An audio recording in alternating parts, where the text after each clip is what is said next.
leva nada não, filho. Eu um dia aqui, eu saio da minha empresa, deixo ela sozinha lá, peço minha entrega, eu pego, a atendente fala que vai estar tudo certinho no prazo e na hora que eu quero, e chega lá não é nada. Agora eu preciso da carne lá e não tem por causa do erro, do notícia de vocês. Como é que eu isso daí? Eu sou só o caminho dele. Não, você tá, cara. Explica essa mulher aí, não trabalha de não.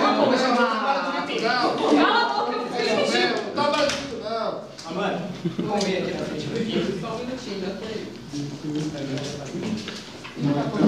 Fala, você aqui é a Amanda? Tudo bem? Tudo bem. Falei com você há 2 dias atrás, você veio muito bem da Masterplan e pedi muito méritos. Certo. Você está de acordo que eu pedi tudo isso daqui para esse dia de entrega? Certo. Eu cheguei passei lá com o meu funcionário certinho, ele deve ter feito alguma coisa errada. Ok, mas na hora da entrega eu não tinha nada que eu pedi. Agora eu quero que você resolva isso, senão passa esse processo adiante.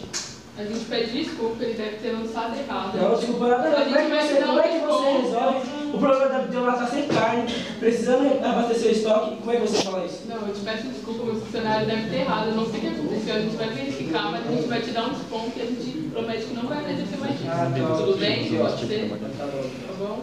Desculpa. Será que vai acontecer de novo? Eu vou perder o cliente. Vai no vídeo, velho. Só isso.